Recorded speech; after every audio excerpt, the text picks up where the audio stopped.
မှုဖြစ်ပါတယ်။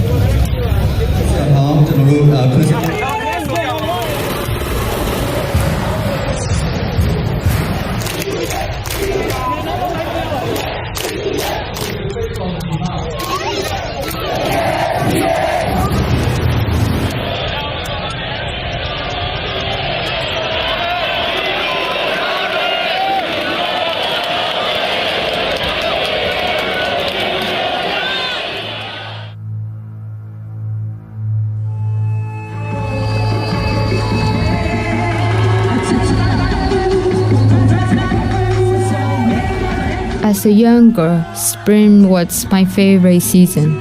The excitement of the Dinjan Water Festival, evening prayers at the temple, and the beautiful yellow of the Padauk flowers stirred into bloom. Not one single flower, but a group of buds joined together.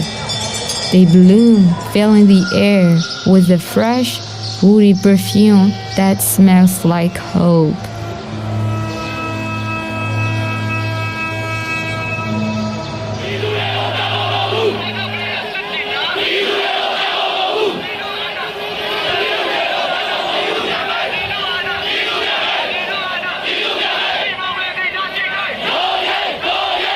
This protest changed me a lot.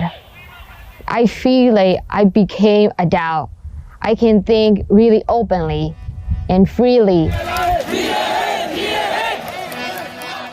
I was scared, but I went along with my friends to film in the street, joined the growing crowds.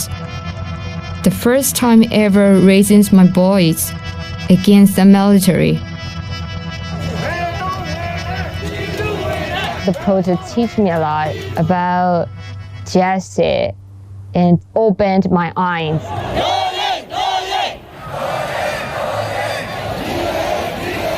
I have met so many human rights activists and young leaders. They teach me a lot, and they share knowledge and observation, and the truth about Myanmar, and the truth about people.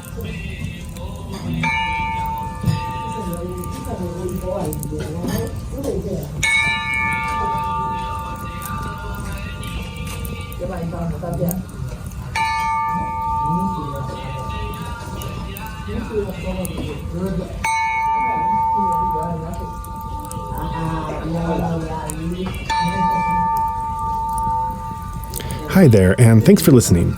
If you're enjoying our podcast and have a recommendation about someone you think we should have on to share their voice and journey with the world, by all means, let us know. It could be an aid worker, monastic, author, journalist, scholar, resistance leader, really anyone with some tie or another to the ongoing situation in Myanmar. To offer up a name, go to our website, insightmyanmar.org, and let us know. But for now, just sit back and take a listen to today's episode.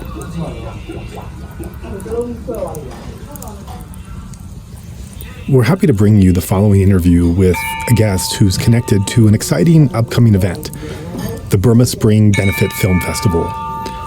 It will run from February 1st to the 13th and feature a wide range of films, documentaries, shorts, animations, and panel discussions. Nowhere else can one find so many diverse forms of media connected to Myanmar that are ready to be streamed in the privacy of one's home. While there's no charge to log in and watch these features to your heart's content, the film organizers kindly request that viewers consider contributing a donation of any amount. All the proceeds will be going towards humanitarian missions in Myanmar. In their own words, the event's organizers write, "These provide humanitarian assistance in Chin, Kachin, Karen, Karenni, and Shan states, poor ethnic areas most severely impacted by food insecurity and emergency shelter needs. Support will also go to freelance media and nonviolent human rights activists forced into Thailand. Know that your contributions will make a difference in Myanmar through enabling dedicated local organizations to courageously carry on grassroots work in a time of darkness." So, if you're encouraged by what you hear from today's guest, we encourage you to take advantage of this special opportunity and take in a variety of film festival events. You can search for Burma Spring Benefit Film Festival to learn more, or follow the links on our website. For now, let's get into today's interview.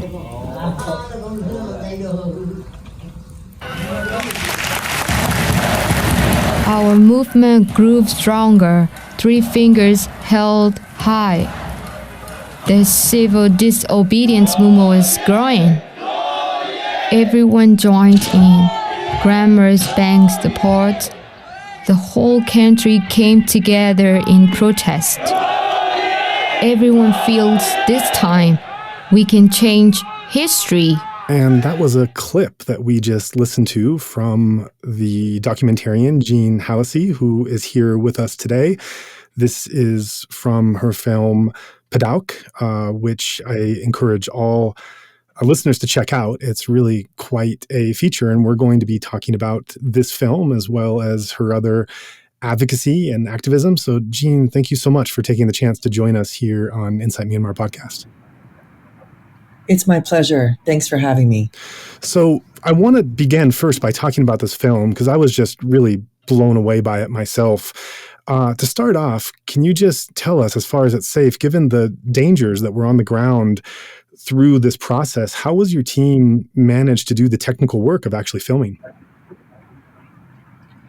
All of our films are made with collaboration with a team that we have on the ground in Myanmar. So we are a small nonprofit called Kirana Productions, based in San Francisco, California, but our productions are all done in collaboration with Myanmar camera persons and field producers. So in addition, one of our team members, Raresh Gilazan, who's the co-director of the film, happened to still be in Yangon, where he was living at the time. And so we quickly got in touch with him and set up a secure portal over Signal through which we could direct him on a daily basis, his time. But our biggest concern, of course, was for our Myanmar team, because the repercussions for them would be greater than they would be for Raris. So what we did is we had a routine time where we would meet daily for our direction meetings to be able to assess, first of all, the security on the ground for all of them, and then to understand what was going on in terms of the main characters that we followed and what the possibilities would be for the sequences to continue to build the story. So it was quite interesting for me because it was the first time ever that I actually directed something remotely without being on the ground. But the camera work was done by Raresh Gilazan and our very courageous Burmese colleague, our cameraman Saijak Hai. Right. Yeah, that's great to hear. And one of the things that I found quite interesting and unique about the documentary was that you follow the narratives and the lives in these particular months of several Burmese activists that you choose. And what stood out to me was, up to this point, I had just been hearing more about this protest over here, or this crackdown over there, or this event that happened or was about to happen. And this was the first time that I was really able to follow the actual stories of the people where the context was in the background. Usually it's the other way around. I found, living vicariously and learning about the protest movement from afar, is that I'm learning about the events first, and then I might learn something about who was there or what happened, but they're just snapshots. Whereas you're putting that in the center. You're putting the lives and experiences, feelings, emotions, motivations of several protagonists, and you're having them narrate their experience and also having video footage of what they're actually doing while they're there, which to me was very compelling and very informative, to be able to follow people's lives through these events rather than just the focus on the events themselves. So can you share a bit about what led you to the creative decision to focus on the story of these protagonists and how you settled on which protagonist to follow? All of our productions use this framework of what we call in-depth personal storytelling. So it's always complex to present to a viewer, particularly somebody who's not aware of Myanmar or even perhaps Southeast Asia, what the situation is on the ground. And we find that the most effective way to convey that is to really go in depth inside the hearts of people who, as you pointed out, are living through these experiences, and hopefully through their eyes develop a compassion that the audience will be able to empathize and understand on a human level what this actually means for lives on the ground. For the characters that we developed, this evolved during our production meetings. Mongsoka was somebody who I knew. He is one of the three characters portrayed. He is an award-winning poet as well as an activist in Myanmar, and was a former political prisoner. He was actually detained for his activism to promote the right to free speech and digital media freedoms that were curtailed under the National League for Democracy government period during the transition, and as well as the internet blackouts that were experienced intermittently in places like Western Rakhine State, which is where the Rohingya were living. And he had long been an activist during the so-called transition years, and in those years actually was a lone wolf. In many ways was portrayed by some of the other countrymen as kind of raining on the parade, if you like, of this newfound democratic transition. But in fact, what he was pointing out was that the transition was superfluous, and the pre-existing conditions of the historical roots of the conflict, which of course have come to the fore now, still had to be addressed, namely the inequities of the ethnic nationalities, including the Rohingya, the Kachin, the Shan, the Karen, and the fact that military abuses were continuing in these areas. Moreover, that there were still people being detained for their activism. And of course, needless to say, that the crimes against humanity that were so well documented against the Rohingya in Rakhine State were grounds for people to be awakened to realize that there was still much to be done. So he was someone who was known to me before the making of this film, and I had a lot of regard for him. And when he came to the fore as one of the leaders, it was an organic choice to follow him, both for his activism, but also he has a very pure passion that comes through his poetry. And I felt that that would really give people a sense of the urgency and the creative prism through which many of the activists carry out their work. The other two protagonists that we focused on came about during the coverage of the protests themselves. So Zaw was the one of the leaders of the drum revolution, and he was somebody that really captured our imagination when we saw him leading these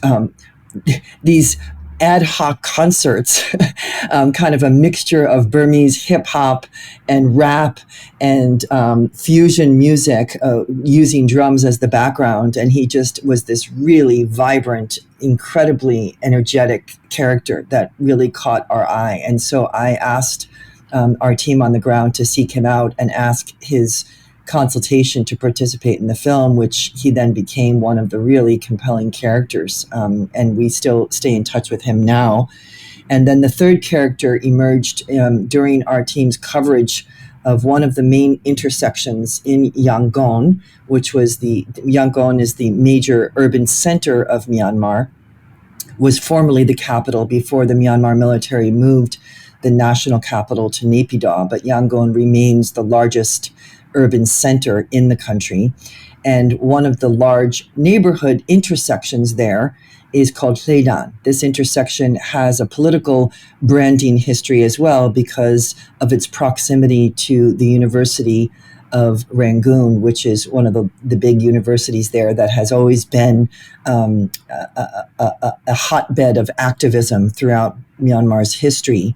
And that intersection has been known over the many decades of resistance to be a flashpoint where people gather to protest. And so the third character is a woman. She is an ethnic Shan. Her name is Yin, and she was really interesting to us. And can you tell us a bit about what has happened to these protagonists you follow since filming, if you know where they've ended up? The three protagonists that we followed for Padauk have remained in contact with us. The primary point of contact is Nan. Nan is the young woman through whose eyes we tell the story of Padauk. And she is in routine contact with Zaw and Mongsoka. However, of late, she has lost contact with Yin, the woman, the Shan, ethnic Shan woman activist, We understood that she had certainly received warnings of her imminent arrest and went to ground to find a secure, safe house where she could be in hiding to avoid arrest.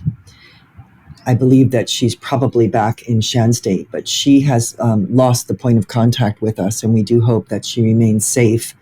The other two protagonists, Mongsoka, the poet and activist, and Zaw, who led the drum revolution, a former teacher who was one of the leading activists among the youth of Gen Z that were out in the streets, have both joined the armed resistance.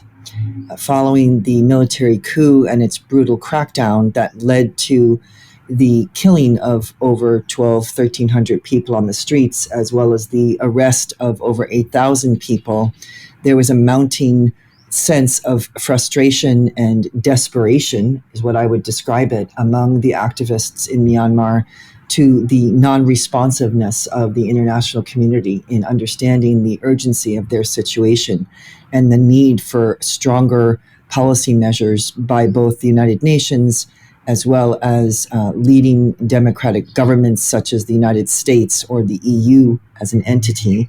And this led to the government in exile, which is called the National Unity Government, or NUG by its acronym, to take a decision to create an armed wing of their political movement.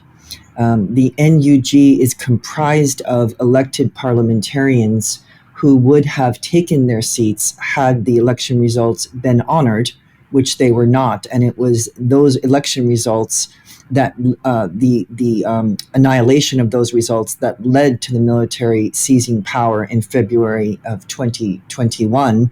And they formed this government, and they also appointed various ministers, including ethnic leaders, to positions in the portfolio of that government.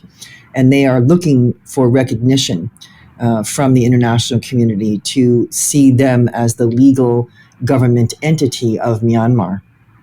When the efforts toward that end were continuing to be slow and the violence was continuing on the ground, there was a decision taken by the NUG, the National Unity Government, to announce that they would, moving forward, have an armed resistance. That was the People's Defense Force, or PDF. And the PDF is an organization that came out of the February coup response, and they have now fled to primarily borderland areas. So Myanmar has a very long border that it's shared with Thailand that's over 1,500 kilometers long. It also shares a northern border with China. It shares a western border with both Bangladesh and India. And these PDF forces, mostly made up of young people like Mongsoka, like Zaw, young people who grew up in the cities and have never lived in the jungle, or perhaps never even visited an ethnic area in the jungle where the ethnic armies have been based for 70 years, fighting what they would call a defensive war against the Myanmar military in an armed resistance. And they have gone to these areas controlled by the ethnic armies for military training. The military training includes tactical warfare. It includes survival tactics in the jungle. And it has also included strategies regarding how to look at bringing the conflict to urban areas in an urban guerrilla warfare style that has been heretofore unprecedented in Myanmar. So both Zaw and Mongsoka have decided to take up arms against the military as their only recourse for trying to fight for democracy for their country. Thank you for that. And I think another thing that really struck me when I was watching it, that struck me through my tears and trying to get through it. And I should mention that my sound engineer also has a copy of it, and has relayed to me he's working through his tears as well as working through the pieces, because it just so vividly brings to life the feeling and the vibe and the actuality of what it's like to be on those streets, and the feeling of it is so powerful and vivid in the way it comes through. I think for me, when you're tracing these personalities as protagonists, it's these are kind of everyman, everywoman. To put it another way, they appeared to me almost as Burmese archetypes, in the sense that when these characters came out, even though I had never heard of them or known anything about them, I immediately had this sense of like, oh, this is like so-and-so. Oh, she's like, whoever. And they really reminded me, fully fleshed out, of these figures that I know very well in my life, that have been my friends, and I've watched their trajectories through this. And there's this copy, this brother or sister of them on the screen, acting and speaking in very similar ways. So it was very heartfelt to see that portrayed. And I think what you're also attempting to do in the film, as well as in how you described it here, is to try to alert the Western world, the world outside of Myanmar, that these are ordinary people. These are people coming from extremely normal and usual backgrounds that have been thrown into something the likes of which none of us can really imagine how they got there. And I think that's been one of the hardest things to portray to the outside world about this conflict, is how sudden it's been for part of the population, obviously not for the total number of inhabitants in the country, because the ethnics have been waging this defensive war for so many years. But for especially the urban, the Bamar, this is something they've been thrown into after a much more conventional, normal life. And to try to convey what that jump and transition has been is exceedingly difficult. And through the trajectory you show of them, they're leading up into the point where they make that fateful decision of what they're really going to do to invest themselves in trying to win the country's freedom. And with that, let's just take one more moment and hear another clip from the film that also speaks to some of this transition that the characters are going through. The project teach me a lot about justice and opened my eyes.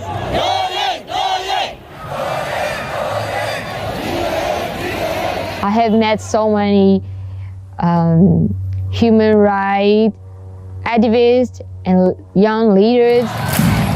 They teach me a lot, and they share knowledge and observation, and the truth about Myanmar, and the truth about people in the world. So that was another clip from the documentary Padauk. And you reference how a couple of these protagonists in the film have since gone on to join the armed resistance. This is not shown in the film because the film ends before this decision was made. This question about the armed resistance is something that's quite controversial and perhaps even a little misunderstood in foreign circles that have expressed concerns about seeing this armed resistance as perhaps contributing to a greater instability or civil war or violence. And yet in the country, this is seen as something of a last stand to be able to eradicate this evil of what military rule has done for so many years. As someone like yourself who has been so involved in Myanmar for so many decades and following the tales of these particular youths that you detail in the documentary, what are your thoughts on the rise of the armed resistance and the PDF groups? I am somebody who very much supports nonviolence, and it is an ethos, the centerpiece of our work at Karana Productions.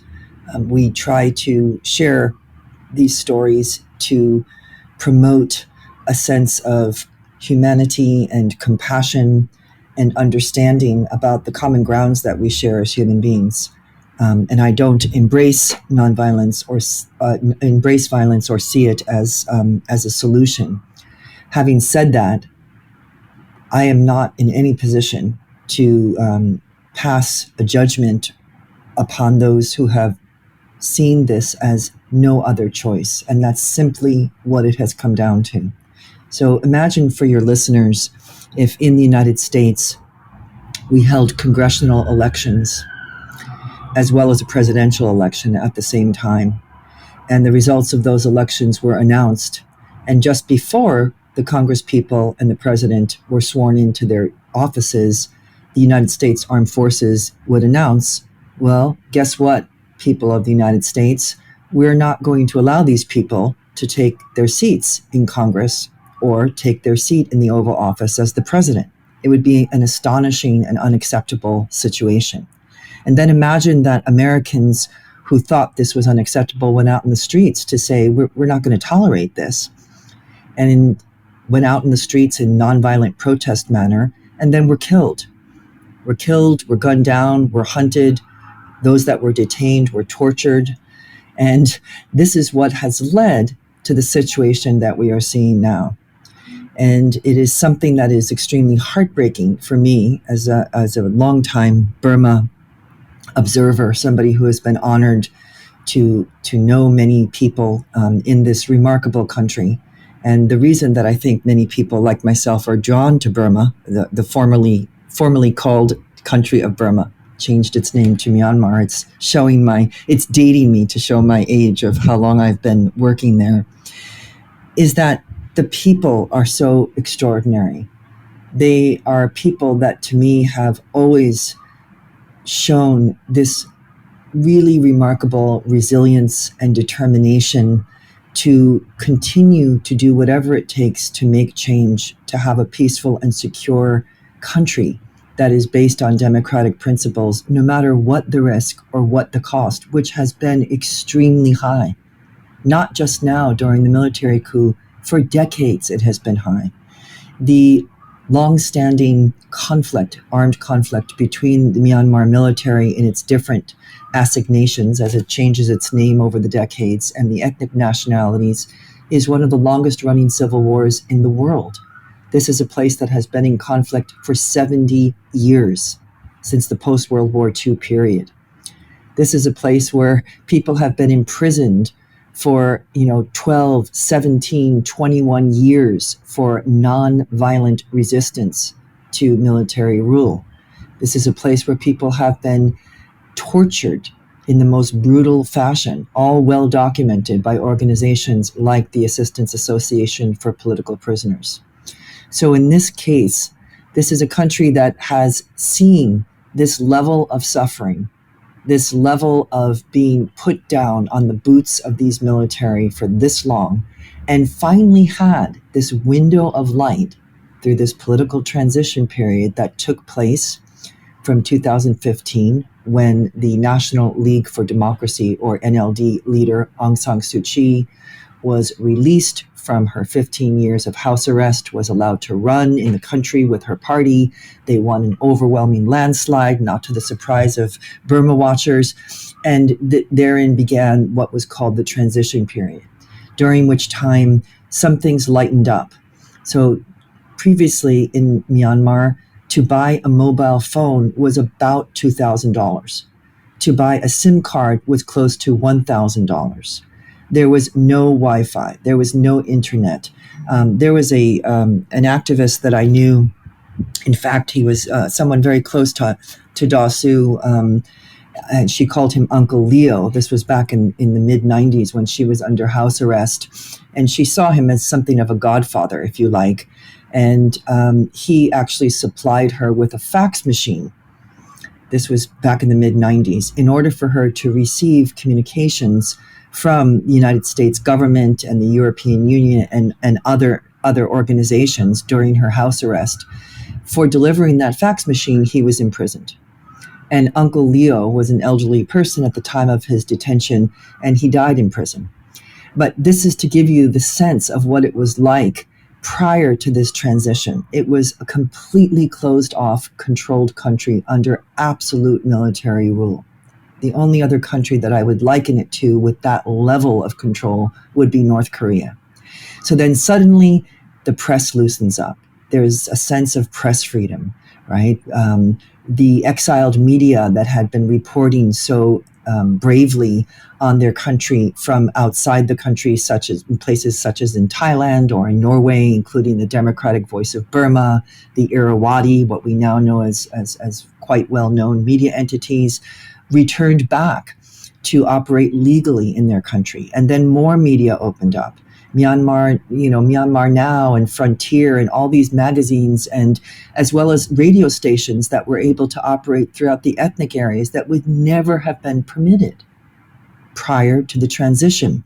So the Gen Zs who were in their 20s, basically grew up from their teens with this idea that they can go on Facebook, they can tweet, they can go to a nice shopping mall and meet their friends for a coffee, they can have their lives. Things were looking up. Investment was coming in the country. It was a hard road ahead. It was a bumpy road, but there was some momentum of a progress toward democratization with Aung San Suu Kyi's party in the parliament and her role as the state councillor. But that was short-lived. And what we now see is the complete decimation of any form of progress that was made during that transition to go back to the Stone Age of military control. And that is why people are now saying this has to be the last revolution. This has to be the last time that we tell this military we do not want them to govern us. Go back to your barracks and operate as a military as in any other democratic country for the sole purpose of the defense of the nation, but not to govern us. And this is it. This is the last time that the people are coming out to say, we've had enough. We want freedom. And they will do whatever it takes at this point. They will sacrifice whatever is required. Blackouts, lack of electricity, lack of food, poverty, detention, fleeing to borderland areas, taking up arms. They will do whatever it takes if they think this time change will come. You reference your number of years in the country as an advocate and an ally. You've seen history take place before you many years before this. How do you find this time different than what you've experienced before? There's an unprecedented political awakening across Myanmar about awareness of the ethnic nationalities and their longstanding plight, the marginalization of the ethnic nationalities, the dire poverty that they have been subjected to, the lack of development, but also the severe human rights abuses they have continued to endure even during this political transition period. So it's important for people to understand that even whilst this new age of transition was taking place, there was still conflict in ethnic areas such as Kachin State. There were still people being displaced, what we call IDPs, internally displaced persons. That means they are refugees in their own land. They have not fled across a border, but they are displaced from fighting in their own state. There are tens of thousands of IDPs that were living in Kachin State. There were IDPs in Karen State. There were IDPs in Shan State. So whilst it was true that there were some improvements happening, that was not the case for the ethnic nationalities. Separately, and equally, if not more importantly, was the issue of the Rohingya.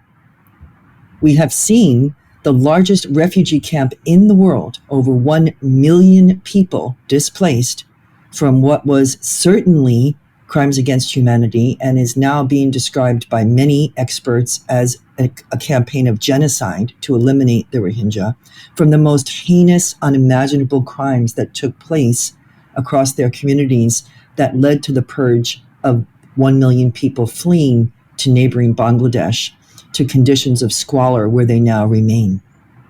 And following that campaign of violence, the military manipulated social media and manipulated their propaganda tools that were very sharpened from years of control to embed in the minds of non-ethnic people, non-Rohingya people, so the majority race Burma, to think that the Rohingya were exaggerating the situation, that they were illegal Bengalis, that they had no claim to even say that they were part of Myanmar. And this led to a very vicious and very disgraceful and volatile hate campaign against the Rohingya that many young people, including Gen Z, who are now against the military and took part in the protests, participated in.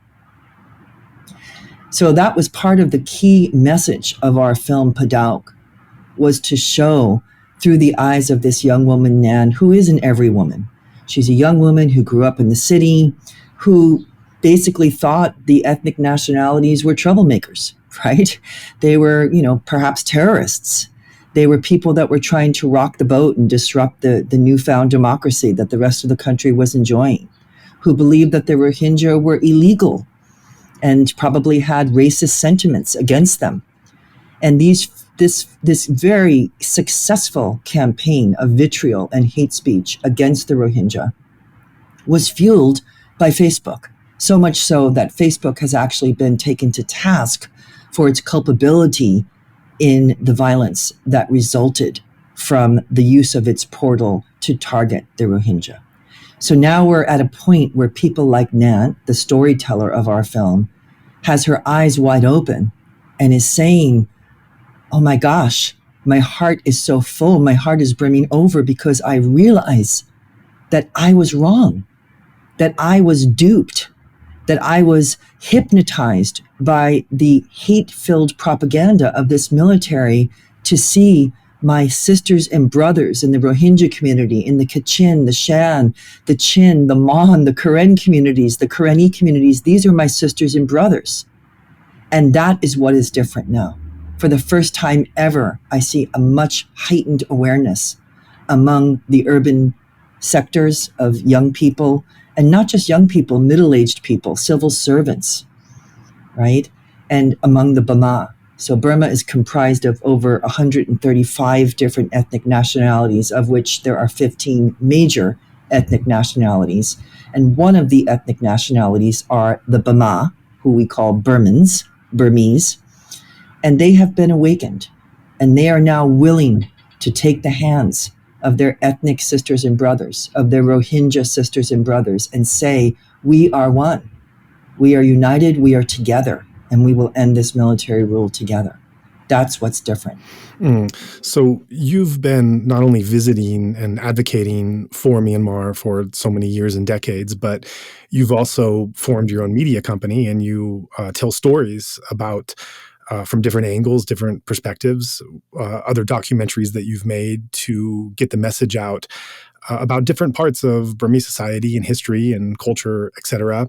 So as you've seen this coup in the last year develop, and you've seen how international media is reporting on it and more significantly not reporting on it, from your perspective as someone who spent so much time in the country as an advocate and as someone so involved in media yourself, what would you say are some of the most serious things that international media is missing or not understanding or misinterpreting from their coverage of the post-coup in the last year? Well, I'd like to first respond to that, Joa, I was a former journalist for many years, and I'm actually on a listserv that is cultivated by a very long-time Burma expert who creates a media listserv. She culls media worldwide daily and sends us the best of the stories. And every day in my inbox, there are at least 30 stories by international media about Myanmar. So I actually don't agree that it's not being covered. It is being covered. The wire agencies are covering it. Reuters and Associated Press and Agence France Presse are certainly covering it, as well as other media, the Washington Post, the New York Times, for organizations that your listeners would recognize. There will be a piece coming out shortly on PBS NewsHour, for example, which has also had some very good reports on the situation there. And whilst it's true that there are many different crises in the world that dictate the news cycle, and Myanmar is no longer at the top of that news cycle, there is certainly reporting going on, notwithstanding the incredible reporting that is going on by Myanmar media, who remain inside the country or at the borderland areas, providing really crucial information to the outside world. But it is no longer a headline lead story. That's true. The situation now has devolved to what I would describe as a full-blown humanitarian crisis.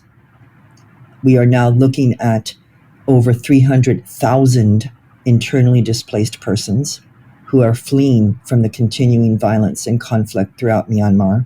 Most of those people are extremely vulnerable villagers, women, children, the elderly, people who are sick and ailing, are running for their lives from their villages, their towns, and now even cities to the borderland areas to escape the military attacks across the country.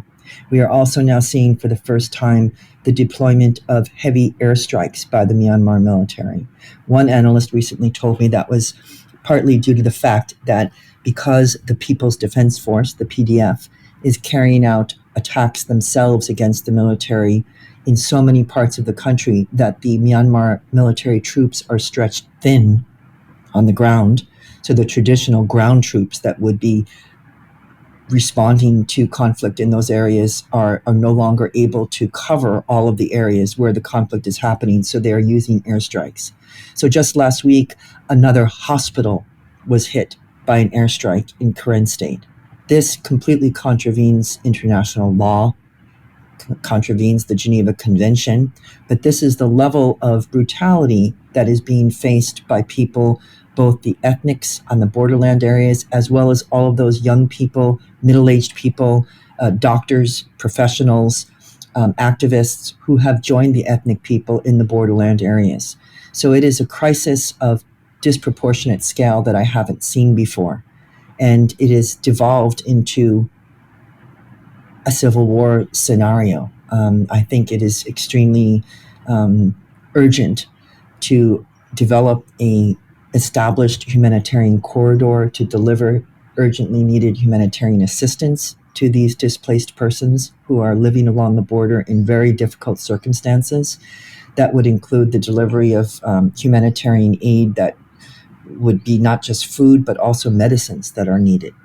So it is quite a serious crisis right now. I've never seen it this bad.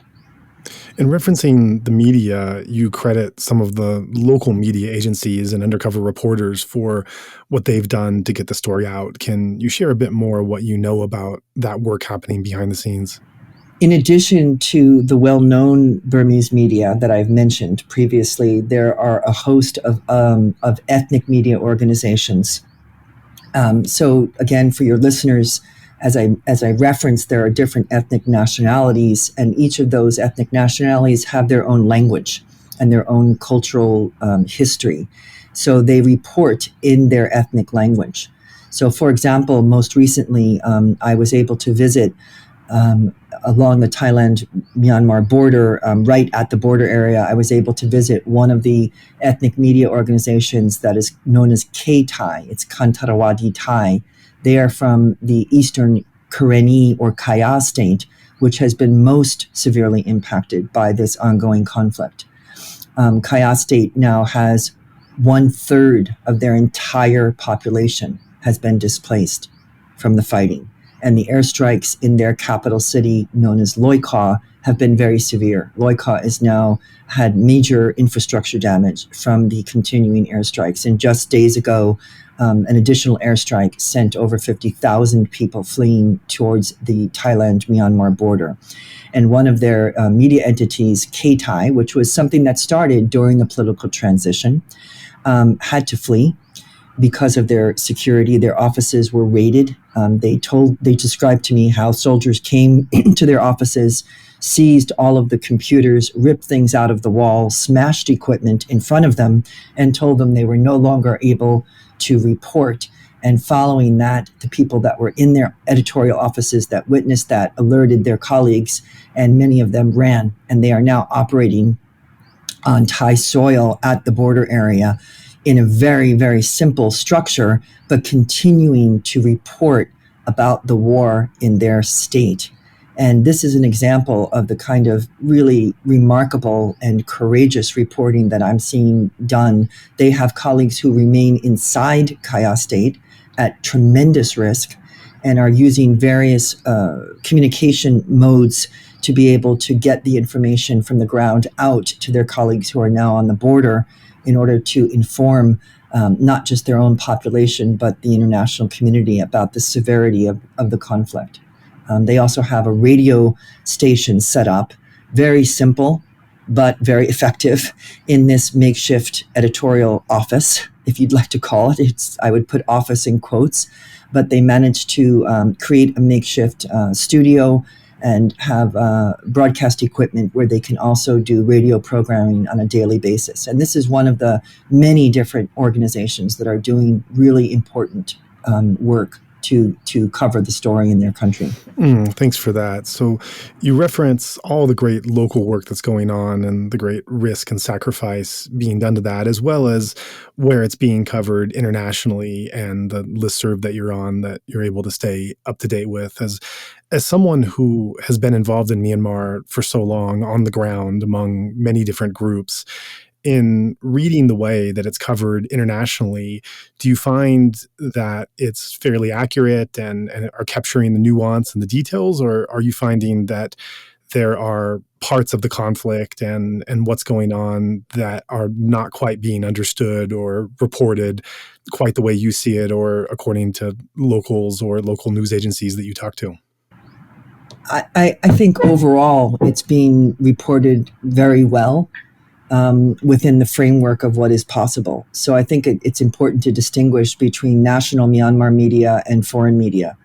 The national Myanmar media, I think, are continuing to do an outstanding job, again, at great risk, to report about the situation, as well as share information to foreign media, or repurpose that information for foreign media. For the foreign media, you must understand that there is a cadre of foreign correspondents here in Thailand, in Bangkok, where I'm based, that have been covering Myanmar for quite a long time. There are several really outstanding foreign correspondents who have a wealth of experience in covering the country for a protracted period and a real understanding of the complexity of the current situation. But clearly they cannot go to Myanmar now to report. So they are only able to report from the long Thailand-Myanmar border that I talked about earlier. And even there, it is constricted because of the Thai policy regarding access to these internally displaced persons that have fled. They are not giving access to the media to visit those areas.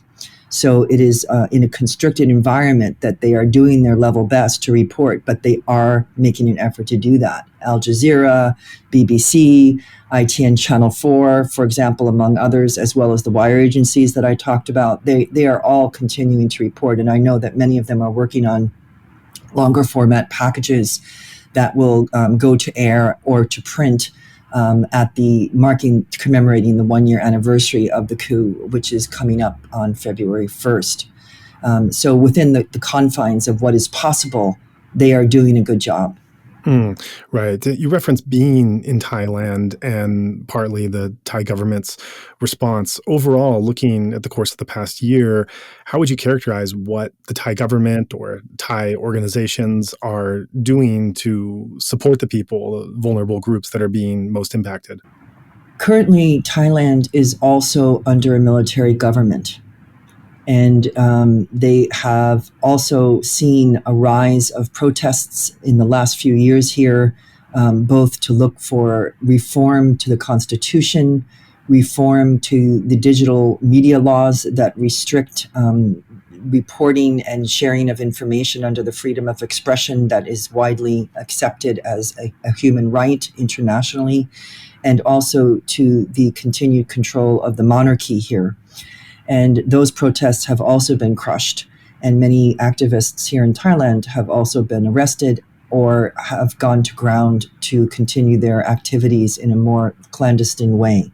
So we're already in a situation that is not operating as a democratic country at this time, and that has expressed its close ties and support for the Myanmar military. So in that prism, you can see there's not going to be a lot of leeway to enable media or other international NGOs or aid organizations to have access, free and fair access to those that are displaced along the border. So that's the ground on which we're seeing this conflict right now. On the personal civilian level, I've recently come back from the border, and I was really moved to see the tremendous support by Thai communities to those that have been displaced from Myanmar. These were spontaneously organized, community-based humanitarian efforts to donate food, water, sleeping mats, blankets, mosquito nets to those that had been displaced. And it was very moving to see these Thai, there's sort of a civic organization that organizes the distribution of this relief that comes from individuals. Just people would, and while I was at one area, as I was there, throughout the entire time I was there, cars and motorcycles were rocking up, and pickup trucks with just people coming to drop things off. There's also a group of women in Mesot that have been waking up early morning hours, at pre-dawn hours, to cook humongous vats of rice and curry and dishing it up into packs that can be distributed as cooked food to the refugees that they can reach every day. So in that sense, it has been really, really amazing to see the people-to-people support. And I think the Thai communities that are doing that should really be recognized and applauded for that. So thanks so much for joining us. There's quite a few more questions I have, but I understand you are running off to your next operation that you're doing there in the border. So I'm really glad that we were able to get at least this bit of time, and wishing you to be safe in what you're doing. And thanks so much for joining us here for an interview on the podcast. Thank you, Joanne. I think that the platform of Insight Myanmar is really a vital portal for people to inform themselves. And I hope that people will be able to continue to listen to this really excellent podcast. And I hope, too, that people will be able to join the Burma Spring Benefit Film Festival. It's a wonderful offering of over 40 films from Myanmar and about Myanmar, including films created by Myanmar directors. And we urge people to go online, watch some of the films. They include documentaries, feature films, animation, and any proceeds that will be donated at your heart's will go directly for humanitarian assistance to community-based organizations in Myanmar.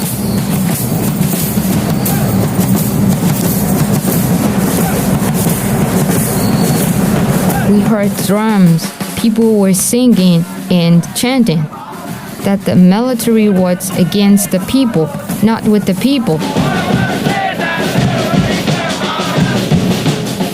I saw Zol, a bandana on his head, leading the drum revolution, filling the air with determination and courage, and I followed them.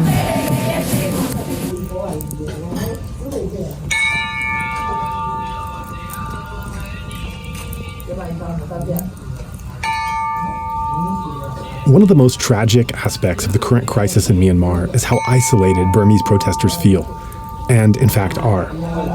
Thankfully, through our nonprofit organization Better Burma, we're able to ensure that all your donations successfully reach their intended target on the ground.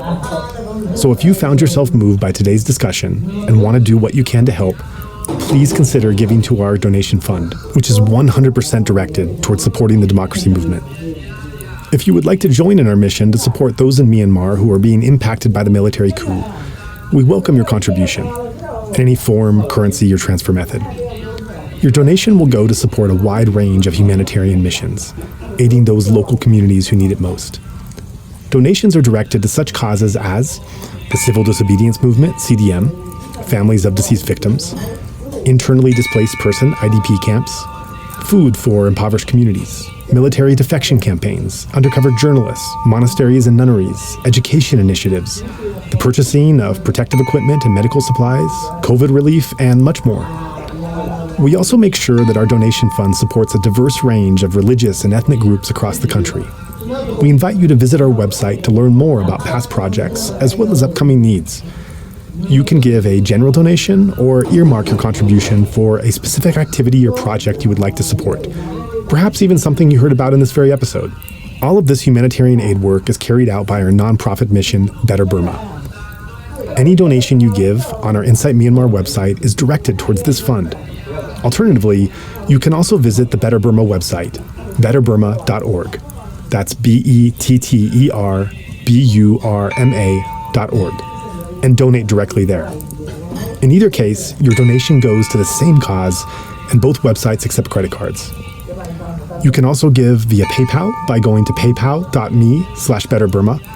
Additionally, we take donations through Patreon, Venmo, GoFundMe, and Cash App. Simply search Better Burma on each platform and you'll find our account. You can also visit either the Insight Myanmar or Better Burma websites for specific links to those respective accounts, or email us at info@betterburma.org. If you'd like to give it another way, please contact us. Thank you so much for your kind consideration and support.